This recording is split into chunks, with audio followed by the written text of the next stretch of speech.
Google search bar లో Udyam registration type చేసి first వచ్చే లింక్ ని క్లిక్ చేయాల్సి ఉంటుంది. వెల్కమ్ టు రిజిస్టర్ హియర్ మీద ఇక్కడ క్లిక్ చేయాల్సి ఉంటుంది. నెక్స్ట్ స్క్రీన్ ఈ విధంగా డిస్ప్లే అవుతుంది. ఇక్కడ మీ ఆధార్ నెంబర్ ఎంటర్ చేసి మీ ఆధార్ కార్డ్ లో మీ పేరు ఎలా ఉందో అలా ఇక్కడ ఎంటర్ చేసి జనరేట్ ఓటీపీ మీద క్లిక్ చేశారంటే ఆధార్ కార్డ్ కి ఏ మొబైల్ నంబర్ అయితే లింక్ అయి ఉంటుందో ఆ మొబైల్ నంబర్ కి ఒక ఓటీపీ వస్తుంది. మీ మొబైల్ కి వచ్చిన ఓటీపీని ఇక్కడ ఎంటర్ చేసి వ్యాలిడేట్ మీద క్లిక్ చేయాల్సి ఉంటుంది. క్లిక్ చేసిన వెంటనే your Aadhaar has been successfully verified అనే మెసేజ్ వస్తుంది. కొద్దిగా డౌన్ అయ్యారంటే ఇక్కడ టైప్ ఆఫ్ రిజిస్ట్రేషన్ దగ్గర మీరు క్లిక్ చేశారంటే మీ వ్యాపార సంస్థ అనేది ప్రొపరేటర్షిప్ పార్ట్నర్షిప్ ఇలా అడుగుతుంది. మీకు సంబంధించింది సెలెక్ట్ చేసుకునేసి ఇక్కడ మీ పాన్ నెంబర్ ని ఎంటర్ చేసి పాన్ వ్యాలిడేట్ మీద క్లిక్ చేశారంటే your PAN has been successfully verified అనే మెసేజ్ వస్తుంది. కంటిన్యూ మీద ప్రెస్ చేయాల్సి ఉంటుంది. ఐటీఆర్ ఫైల్ చేస్తుంటే ఎస్ అని చూపిస్తుంది, లేకపోతే నో అని చూపిస్తుంది. ఇక్కడ next do you have GST అని అడుగుతుంది. మీకు జిఎస్టీ నెంబర్ ఉంటే ఎస్ అని సెలెక్ట్ చేసుకునేసి ఒకవేళ మీకు జిఎస్టీ లేకపోతే నో అని సెలెక్ట్ చేసుకోవాల్సి ఉంటుంది. సో నాకు జిఎస్టీ ఉంది కాబట్టి నేను ఎస్ అని సెలెక్ట్ చేసుకునేసి 5th one లో మీ నేమ్ డిఫాల్ట్ గా డిస్ప్లే అవుతుందండి. మొబైల్ నంబర్ దగ్గర మీ మొబైల్ నంబర్ ఇవ్వండి. మెయిల్ ఐడి దగ్గర మీ మెయిల్ ఐడిని ఎంటర్ చేయాల్సి ఉంటుంది. మెయిల్ ఐడి ఎంటర్ చేసిన తర్వాత 8th column లో మీ క్యాస్ట్ అడుగుతుంది. సో మీ క్యాస్ట్ సెలెక్ట్ చేసుకోండి. ఇక్కడ జెండర్ సెలెక్ట్ చేసుకోండి. ఫిజికలీ హ్యాండిక్యాప్డ్ అని అడుగుతుంది. సో ఫిజికలీ హ్యాండిక్యాప్డ్ అయితే ఎస్ అని సెలెక్ట్ చేసుకోండి, లేని వారు నో అని సెలెక్ట్ చేసుకునేసి నేమ్ ఆఫ్ ఎంటర్ప్రైజ్ దగ్గర మీ ఫర్మ్ నేమ్ ఇవ్వాల్సి ఉంటుంది. అదే మీ షాప్ నేమ్ అంటారు కదండి, ఆ షాప్ నేమ్ ఇక్కడ ఎంటర్ చేయాల్సి ఉంటుంది. ప్లాంట్ ఆర్ యూనిట్ నేమ్ దగ్గర కూడా సేమ్ మీ ఫర్మ్ నేమ్ ఇవ్వాల్సి ఉంటుంది. ఆ ఫర్మ్ నేమ్ ఎంటర్ చేసి యాడ్ యూనిట్ మీద క్లిక్ చేయగానే మీ యూనిట్ నేమ్ అనేది యాడ్ అయిపోతుందండి. ఒక వ్యక్తి 2-3 వ్యాపార సంస్థలు రన్ చేస్తూ ఉండొచ్చు. సో అలాంటి సిచ్యువేషన్ లో ఎన్ని వ్యాపార సంస్థలు రన్ చేస్తున్నారో వాటికి సంబంధించిన నేమ్ ఇక్కడ ఎంటర్ చేసి యాడ్ మోర్ మీద క్లిక్ చేశారంటే ఇక్కడ మీకు యాడ్ అవుతా వస్తుంది. సో వాటికి సంబంధించిన అడ్రస్ డీటెయిల్స్ మనము ఇక్కడ ఇవ్వాల్సి ఉంటుంది. 12th one దగ్గర లొకేషన్ ఆఫ్ ప్లాంట్స్ అని ఉంది. మీరు ఏవైతే యూనిట్స్ యాడ్ చేశారో అవన్నీ ఇక్కడ మీరు యూనిట్ నేమ్ దగ్గర క్లిక్ చేశారంటే మీకు డిస్ప్లే అవుతుంది. నేను ఒకటే యాడ్ చేశాను కాబట్టి ఒకటే డిస్ప్లే అవుతుంది. సో దాన్ని సెలెక్ట్ చేసుకునేసి ఈ బిజినెస్ ఎక్కడ రన్ చేస్తున్నానో దానికి సంబంధించిన అడ్రస్ డీటెయిల్స్ మొత్తం ఇక్కడ ఎంటర్ చేసి యాడ్ ప్లాంట్ మీద క్లిక్ చేయాల్సి ఉంటుంది. ఇలా మీరు ఎన్ని యూనిట్స్ అయితే యాడ్ చేసింటారో అవన్నీ కూడా అడ్రస్ ఫిల్ చేయాల్సి ఉంటుంది. సో నేను ఒకటే యాడ్ చేశాను కాబట్టి ఒక అడ్రస్ ఎంటర్ చేసి యాడ్ ప్లాంట్ మీద క్లిక్ చేస్తున్నాను.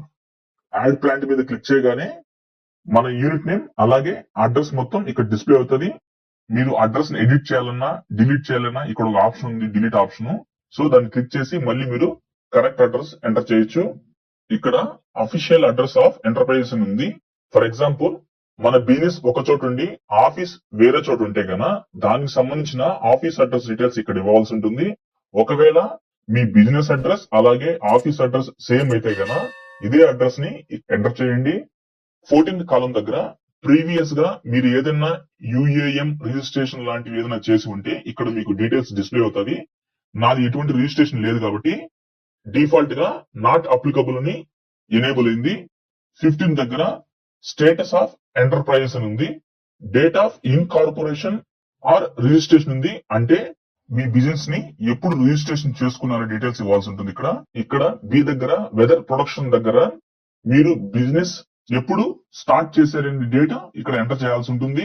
16th column దగ్గర బ్యాంక్ డీటెయిల్స్ ఇవ్వాల్సి ఉంటుంది. మీ bank name, IFSC code, bank account number ని ఎంటర్ చేయాల్సి ఉంటుంది. బ్యాంక్ డీటెయిల్స్ మొత్తం ఎంటర్ చేసిన తర్వాత 17th column దగ్గర మేజర్ యాక్టివిటీ ఆఫ్ యూనిట్ అని చూపిస్తుంది. సో మీ వ్యాపార సంస్థ మ్యానుఫ్యాక్చరింగ్ సర్వీస్ అని అడుగుతుంది. సో దానికి సంబంధించిన డీటెయిల్స్ సెలెక్ట్ చేసుకునేసి మీరు సర్వీసెస్ ని సెలెక్ట్ చేసుకోగానే ఇక్కడ నాన్ ట్రేడింగ్ ట్రేడింగ్ అని అడుగుతుంది. ట్రేడింగ్ అంటే వ్యాపారం, నాన్ ట్రేడింగ్ అంటే వ్యాపారం కానిదని అర్థం. నేను ట్రేడింగ్ అని సెలెక్ట్ చేశాను. 18th column దగ్గర ఎన్ఐసి కోడ్ ని enter చేయమంటుంది.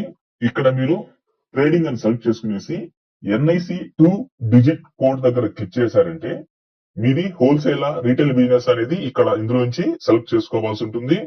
NIC 4 digit code select చేసుకోవాల్సి ఉంటుంది. ఇది సెలెక్ట్ చేసుకున్న తర్వాత ఎన్ఐసి 5 డిజిట్ కోడ్ కూడా మీరు ఇక్కడ క్లిక్ చేసి సెలెక్ట్ చేసుకున్న తర్వాత యాడ్ యాక్టివిటీ మీద క్లిక్ చేయాల్సి ఉంటుంది. యాడ్ యాక్టివిటీ మీద క్లిక్ చేయగానే మన డీటెయిల్స్ మొత్తం ఇక్కడ సేవ్ అవుతుందండి. 19th కాలం దగ్గర నెంబర్ ఆఫ్ పర్సన్స్ ఎంప్లాయిడ్ అని వస్తుంది.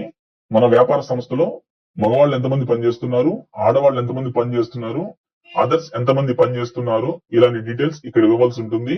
సో ఆ డీటెయిల్స్ ఎంటర్ చేసిన తర్వాత నెక్స్ట్ మీ బిజినెస్ కు సంబంధించిన టర్న్ ఓవర్స్ ని ఇక్కడ ఎంటర్ చేయాల్సి ఉంటుంది. సో ఆ డీటెయిల్స్ అన్ని ఎంటర్ చేసిన తర్వాత గవర్నమెంట్ ఈ మార్కెట్ పోర్టల్లో మీ వ్యాపార సంస్థను రిజిస్ట్రేషన్ చేసుకోవాలనుకుంటున్నారా అని అడుగుతుంది. ఎస్ అయితే ఎస్ అని, నో అయితే నో అని ఇవ్వండి. టిఆర్ఈడిఎస్ పోర్టల్లో రిజిస్ట్రేషన్ చేసుకోవాలనుకుంటే ఎస్ అని సెలెక్ట్ చేసుకోండి, నో అయితే నో అని సెలెక్ట్ చేసుకోవాల్సి ఉంటుంది.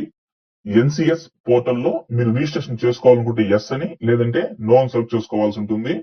సో ఈ డీటెయిల్స్ మొత్తం ఇచ్చిన తర్వాత submit and get final OTP మీద మీరు క్లిక్ చేశారంటే are you sure that you have entered correct data, please check your mobile number is correct అని మెసేజ్ వస్తుంది.